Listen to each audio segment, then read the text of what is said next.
Welcome back. New at midday, traffic fatalities last month here in Nevada were down nearly 60% compared to the same time last year.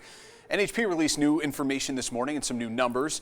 In the month of May, there were 11 deadly crashes. That is down from the 27 in May of 2019. And so far for the year in 2020, Nevada has had 99 roadway fatalities, which has fallen from 115 deadly wrecks we saw last year. And while that decline in traffic fatalities is definitely good news, it is still important to be aware of what's going on around us. With more states reopening and the weather starting to warm up, more people are now getting back on the road. Let's get some perspective on these numbers. So we have joining us now Public Information Officer Andrew Bennett. Andrew, so great to have you with us. Thanks for joining us for 13 Action News Live at midday. Thank you so much for having me on, Ross. So we just went over the numbers. 2020, we've had 99 deaths statewide on our road, which is almost a 15% decrease from the 115 deaths we saw at this time last year, which on the surface sounds like great news, but obviously we're in the middle of a pandemic. So I'm curious how you view these numbers. Are you optimistic? How should we feel about them? You know, one of the interesting things that we've seen is when we look at month over month, we've seen an increase and we've seen a decrease. Thankfully, last month was a decrease. We saw that 11 fatalities. But that's still 11 over our goal of that 0 fatalities. And so everything that we can with the decreased traffic to make sure that we slow people down and make sure that they're always sober when they're on our roadways. Of course, every traffic death, any traffic death is one too many. But of course, the goal here is to minimize that. And you guys are talking about the 100 deadliest days of the year being right around the corner. What exactly is that period of the 100 deadliest days, and why is it the deadliest part of the year?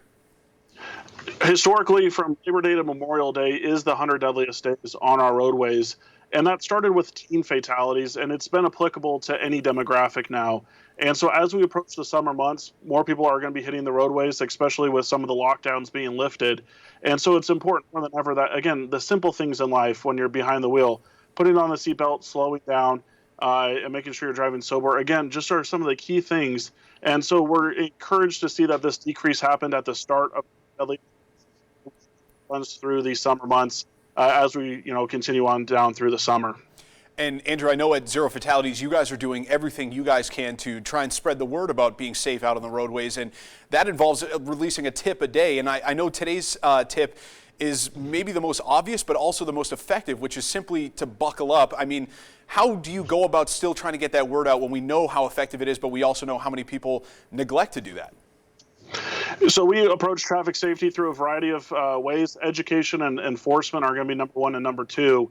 Anybody can find our tips that we're releasing daily on our social media, on Instagram and Facebook at 0 Fatalities NV, or on Twitter at Drive Safe NV for these tips. But again, that seatbelt, it's the number one thing that can save your life behind the wheel, and it only takes 3 seconds. So we're always asking people simply buckle up. It is the law here in the state of Nevada, regardless of seating position. It literally takes 3 seconds, so I don't know how else to stress it other than it's that simple. But Andrew, we got about 30 seconds left. I'm just curious about your greatest concerns now going forward as we start to reopen up the economy and we see a lot more people hitting the roads. You know, quickly, what we're seeing in some of the other states that have opened up before us is a dramatic increase in DUIs. So as we approach, these weekends, these summer weekends, we're asking that people, stay responsible, do the right thing, get a designated sober driver, or a taxi, Uber, Lyft, whatever it's going to be. Just don't get behind the wheel and call 911 or Star HP to report that suspected impaired driver.